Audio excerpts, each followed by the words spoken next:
নমস্কার প্রিয় ছাত্রছাত্রীরা, আজকে আমরা ডব্লিউবিসিএস, এসএসসি, রেলওয়ে, ডাব্লিউবিপি এই সমস্ত পরীক্ষার কথা মাথায় রেখে আবারও আজকে আলোচনা করব জিকে পার্ট থেকে ইন্ডিয়ান ক্লাসিক্যাল মিউজিক বা ভারতের শাস্ত্রীয় সঙ্গীত নিয়ে। ভারতের শাস্ত্রীয় সঙ্গীত এই বিষয়টা এমনটা নয় যে তোমাদের শুধু যারা সঙ্গীতে মিউজিকে পড়ো তাদের জন্য। এই শুধু বিষয়টা সংস্কৃতির অঙ্গ নয়, কিন্তু আজকে বিভিন্ন সরকারি পরীক্ষা, সেটা ডাব্লিউবিসিএস হোক, এসএসসি হোক, রেলওয়ে হোক বা ডাব্লিউবিপি হোক, সব পরীক্ষায় কিন্তু প্রশ্ন প্রায়শই এই অংশ থেকে আসে। তো আমাদেরকে সেইভাবেই পড়াশোনা করতে হবে। তো প্রথমত এমনভাবে পড়ব যেখানে বেসিকটা ক্লিয়ার হবে না তা নয়। প্রথমে জেনে নেব আমাদের এই শাস্ত্রীয় সঙ্গীতের মূল ভিত্তিটা কিসের উপর দাঁড়িয়ে আছে। এক হচ্ছে রাগ, দুই হচ্ছে তালের উপরে। রাগ মানে এখানে বলা হচ্ছে সুরের কাঠামো বা মেলোডিয়াক ফ্রেমওয়ার্ক, অর্থাৎ প্রতিটা রাগ নির্দিষ্ট স্বর ব্যবহার করে এবং সেই ব্যবহারের পরে একটা নির্দিষ্ট আবেগ এবং বা পরিবেশের সৃষ্টি করে। অর্থাৎ ভোরের রাগ আলাদা, রাতের রাগ আলাদা, ঠিক তেমনি করে বৃষ্টির রাগও আলাদা। সাধারণত 7টি সুর দিয়েই সব রাগ তৈরি হয়। সা, রে, গা, মা, পা, ধা, নি, এইগুলো দিয়েই শুরু হয়। এবারে তাল বা ছন্দের চক্র, তাকে রিদমিক সাইকেল বলে। প্রতিটি তালের একটা নির্দিষ্ট মাত্রাও থাকে, যেমন 3 তালে ধরো 16টা, আবার 1 তালে 12 মাত্রা। তো এই তাল, রাগ এই সব নিয়ে কিন্তু একটা প্রামাণ্য গ্রন্থ রয়েছে, সঙ্গীত রত্নাকর। এটির রচয়িতা 1300 শতাব্দীতে পণ্ডিত সাঙ্গদেব। বৈশিষ্ট্য যদি দেখি, এই বইটার সংস্কৃত ভাষায় লেখা এবং এই বিশ্বকোষে সঙ্গীতের 7টি অধ্যায় বহুল চর্চিতভাবে বিস্তারিত রয়েছে। এবারে আসবো শাস্ত্রীয় সঙ্গীতের দুটি বড় বিভাগ। আমাদের এই যদি ভারতবর্ষের মানচিত্রকে দেখো, দুটো ভাগে বিভক্ত হয়ে গেছে। একটা দেখতে পাচ্ছ হিন্দুস্তানি সঙ্গীত, আর যেটা হচ্ছে উত্তর ভারতে, আর নিচে দক্ষিণ ভারতে হচ্ছে কর্ণাটকী সঙ্গীত। হিন্দুস্তানি সঙ্গীত সাধারণত পারস্য ও ইসলামী সংস্কৃতির মিশ্রণ। মুঘল আমলে এই সঙ্গীত বিশেষভাবে পুষ্ট হয়েছিল। বিশেষ করে দিল্লি, গোয়ালিয়র, লখনউ, পাতিয়ালা এই সমস্ত জায়গায় এটা বহুল পরিচিত। এবং ওদের তো বিশেষ কোনো উৎসবে এগুলো সাধারণত গাওয়া হতো। তো তখনকার সময় সাওয়াই গান্ধর্ব মহোৎসব, এটি পুনেতে 1953 সালে শুরু হয়েছিল। এবার আসবো কর্ণাটকীতে। মূলত হিন্দু মন্দির ভিত্তিক এই সঙ্গীত প্রাচীন ভারতীয় ঐতিহ্য থেকে সরাসরি এটি চলে এসেছে। তামিলনাড়ু, কর্ণাটক, কেরালা, অন্ধ্রপ্রদেশ এই সমস্ত জায়গায় কিন্তু বেশি প্রচলিত। যদি এখানে উৎসবের কথা বলি, প্রধান উৎসব হচ্ছে মাদ্রাজ মিউজিক সিজন 1927 থেকে শুরু হয়েছিল। আমরা এই দুটো বিষয়টাকে, অর্থাৎ হিন্দুস্তানি এবং কর্ণাটকী মিউজিকটাকে একটু ফ্যাকচুয়াল ওয়েতে দেখে নেব। তো সেটা তোমরাই দেখবে। আমি এখানে পার্থক্যের আকারে খুব সুন্দর করে সাজিয়ে রেখেছি, তাদের ভৌগোলিক বিস্তার অনুযায়ী কেমন কীরকম, প্রধান রাগ কী, প্রধান তাল, প্রধান বাদ্যযন্ত্র, গায়ন শৈলী, প্রবাদ প্রতিম ব্যক্তিত্ব কারা, এইসব আমি কিন্তু এখানে আলোচনা করেছি, তাই তোমরা এটা দেখে নেবে। এবারে চলে আসবো হিন্দুস্তানি এই সঙ্গীতে। আমরা মূলত যে 10টি ঠাট পেয়েছি, এই ঠাট মানেটা কি? রাগের আধার, যেন একটা মা থেকে অনেক সন্তানের তৈরি। অর্থাৎ এই যে হিন্দুস্তানি এই যে সঙ্গীতের, এইটার অনেকগুলো ঠাট রয়েছে, একাধিক রাগও আছে। তো দেখো, মাঝখানে যে লোকটির আমি চিত্র দিয়েছি তার নাম হচ্ছে পণ্ডিত বিষ্ণু নারায়ণ ভাতখণ্ডে। 1860 খ্রিস্টাব্দে জন্ম, 1936 মৃত্যু। তিনি হিন্দুস্তানি সঙ্গীতের আধুনিক সিলেবাস তৈরি করেন এবং এই 10টি ঠাট সিস্টেম প্রবর্তন করেন। তার কাছেই হিন্দুস্তানি সঙ্গীত আধুনিক স্বরলিপিতে প্রবৃদ্ধি পেয়েছে। তো এরকম কী কী ঠাট রয়েছে 10টি? বিলাবিল, কল্যাণ, খমচ, ভৈরব, কাফি, আসবাড়ি, ভৈরবী, মারোয়াড়া, পূর্বী, টোডি, এগুলো সব রয়েছে। মাথায় রেখো, তোমরা এটা কিন্তু মাথায় রেখো, অত্যন্ত গুরুত্বপূর্ণ বিষয়। এবারে চলে আসবো আমরা এই হিন্দুস্তানি সঙ্গীতের প্রধান ঘরানা। ঘরানা মানে হলো সঙ্গীতের একটি বিশেষ পরিবার বা ট্র্যাডিশন কি ছিল। প্রতিটি ট্র্যাডিশনের নিজস্ব গায়কী রয়েছে, নিজস্ব বৈশিষ্ট্যও রয়েছে। যেমন নাম্বার 1-এ আসবো বা এতে আসবো গোয়ালিয়র।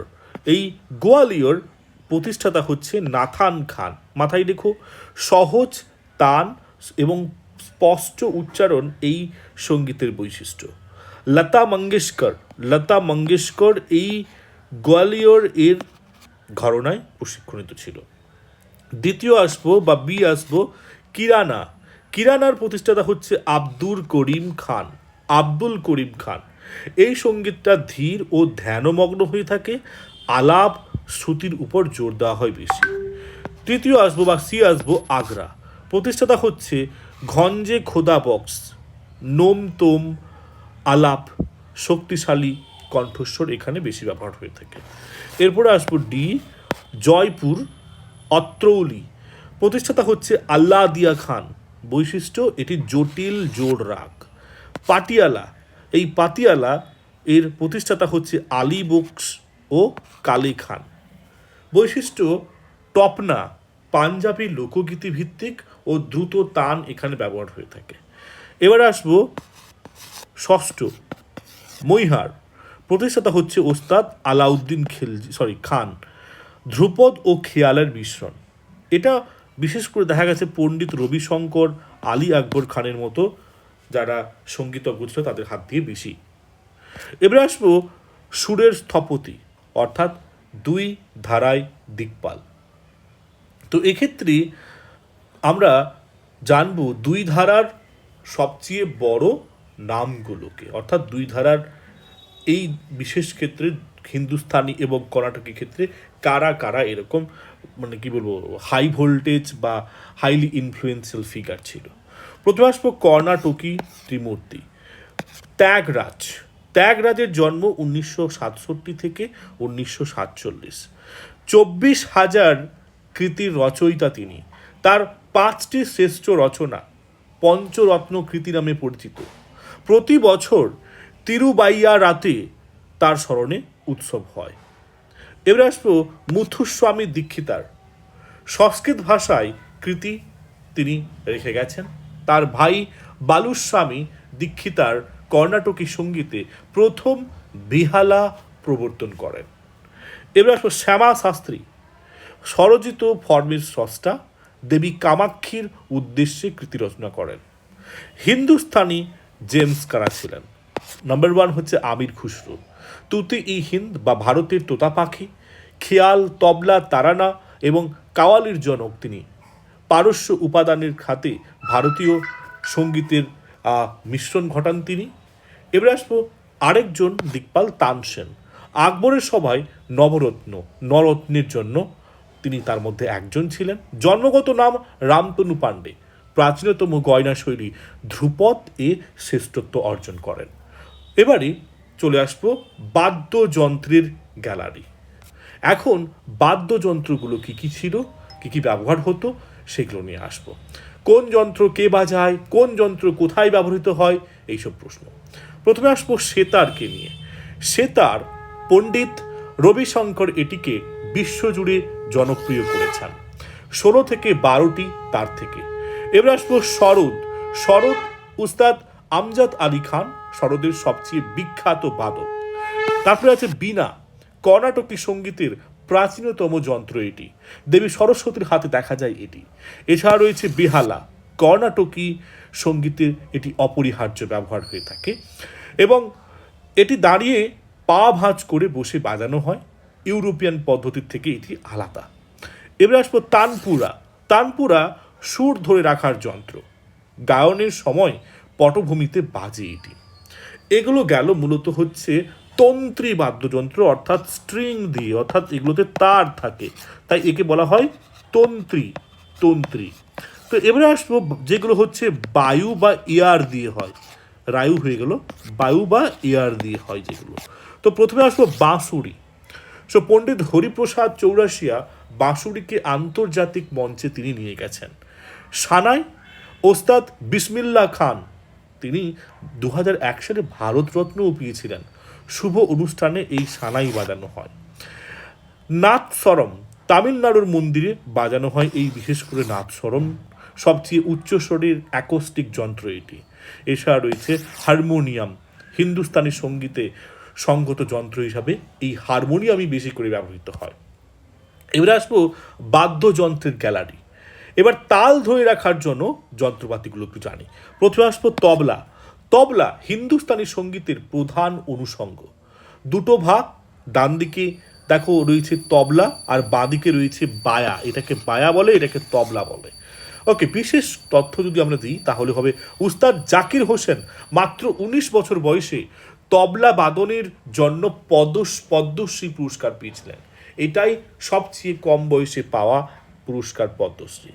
এরপর দেখতে পাচ্ছ পাখোয়াজ বলে এটাকে, ধ্রুপদ গায়নের সাথে মূলত ব্যবহৃত হয়। এটি প্রাচীন এবং ঐতিহ্যবাহী যন্ত্র। এটা হচ্ছে মৃদঙ্গম। এই মৃদঙ্গম কর্ণাটকী সঙ্গীতের প্রধান তাল যন্ত্র। দক্ষিণ ভারতে এটা তবলার সমতুল্য। এছাড়া রয়েছে ঘটম। ঘটম মাটির তৈরি বিশেষ ঘাতবাদ্য, দক্ষিণ ভারতের অনন্য, বিভিন্ন জায়গায় হাত দিয়ে বাজানো হয়। এটা হচ্ছে কাঞ্জিরা, টিকটিকি বা উই সাপের চামড়া দিয়ে তৈরি ছোট খঞ্জনি বিশেষ। কর্ণাটকী সঙ্গীতে এটি ব্যবহার করা হয়ে থাকে। এখন জানবো সেই মহান শিল্পীদের কথা যারা ভারতের সর্বোচ্চ নাগরিক সম্মান ভারত রত্ন পেয়েছেন। ওকে, প্রথমে আসবো এম এস সুরলক্ষ্মী। এম এস সুরলক্ষ্মী 1998 খ্রিস্টাব্দে কর্ণাটকী কণ্ঠসঙ্গীত প্রথম সঙ্গীত শিল্পী হিসেবে তিনি ভারতরত্ন পান। তিনি প্রথমে 1966 সালে জাতিসংঘের সভায় গান গিয়েছিলেন। তার পিতা দীনানাথ মঙ্গেশকর। এরপরে আসবো পণ্ডিত রবিশঙ্কর।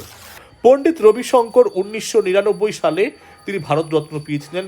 সেতার ব্যবহৃত হতো হিন্দুস্তানি সঙ্গীতে, বিশ্বমঞ্চে ভারতীয় সঙ্গীতের প্রবর্তক।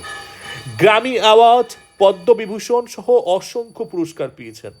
তৃতীয় আসবো লতা মঙ্গেশকর।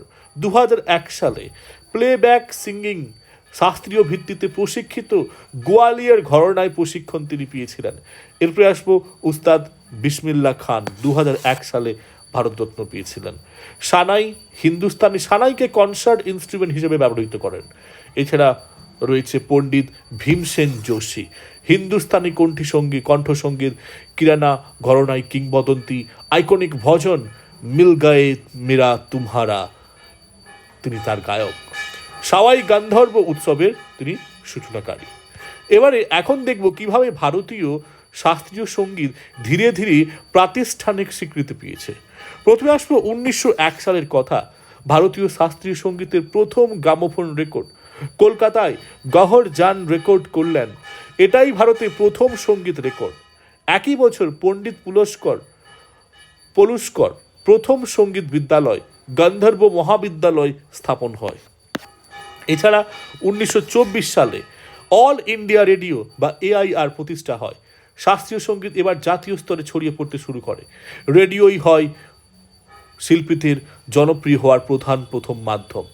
এরপরে আসবো 1952 থেকে 1953। তখন ভারতের পারফর্মিং আর্ট এর সর্বোচ্চ সংস্থা সঙ্গীত নাটক একাডেমি SNA প্রথম আজীবন সম্মাননা পান পণ্ডিত অঙ্কুরনাথ ঠাকুর। একই বছর পুনেতে শুরু হয় সাওয়াই গান্ধর্ব উৎসব। এরপরে 1963, 1968 এই সময়ে গ্র্যামি বিজয় পণ্ডিত রবিশঙ্কর ওয়েস্ট মিটস ইস্ট এর জন্য গ্র্যামি জিতলেন প্রথম ভারতীয় হিসাবে। 1968 সালে পেলেন পদ্মবিভূষণ পুরস্কার। এরপর চলে আসবো 1971।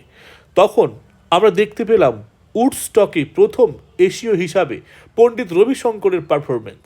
পশ্চিমী দুনিয়া অবাক হয়ে দেখল ভারতীয় সঙ্গীতের অসাধারণ শক্তি। এরপরে আসবো 2004। MS সুব্বলক্ষ্মীর সম্মানে 100 টাকার স্মারক মুদ্রা প্রকাশ। এরপর আমরা দেখব পরীক্ষার প্রস্তুতির জন্য গুরুত্বপূর্ণ তথ্যচিত্র। এই স্লাইডটা পরীক্ষার ঠিক আগে দেখলে যেমন কাজ করে তেমনটাই করে দিয়েছি। তো প্রথমে দেখো তবলা ও তারানা এর জন্য হচ্ছে আমির খুসরো। 10টা থার্ড সিস্টেম কে করে দিয়েছে? পণ্ডিত ভাতখণ্ডে। প্রথম সঙ্গীত বিদ্যালয় 1901 খ্রিস্টাব্দে পণ্ডিত VD পুলস্কর। কর্ণাটকের সঙ্গীতে বেহালা কে ব্যবহার করেছেন? বালুস্বামী দীক্ষিতার। ঐতিহাসিকে প্রথমের দিক থেকে কে কি হয়েছে সেগুলো দেখে নাও। প্রথম গ্রামে বিজয়ী প্রথম ভারতীয় হলেন পণ্ডিত রবিশঙ্কর 1968 সালে।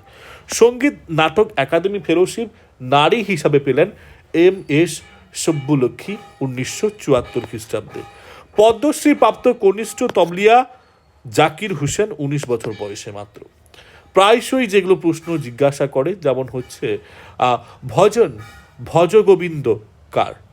আদি শঙ্করাচার্য রচিত, কর্ণাটকী ত্রিমূর্তির নয়, তবে পরীক্ষায় বারবার আসে এই বিষয়টা। এই কে মানে তোমার ভজগোবিন্দম এটার রচয়িতা। টপ্পা গায়কী পাঞ্জাবি লোকগীতি ভিত্তিক জনপ্রিয় করেন শরি মিয়া। এরপরে আসবো আরও কিছু ধ্রুপদ। ধ্রুপদ যেমন হিন্দুস্তানি সঙ্গীতের প্রাচীনতম রূপ। নাথস্বরম রাজ্য তামিলনাড়ুতে। সাওয়াই গন্ধর্ব উৎসব কোথায় হয়েছিল? পুনেতে। একতালের মাত্রা কত? 12। এইরকম কিন্তু বহু বিষয় তোমাদের কিন্তু মাথায় রাখতে হবে।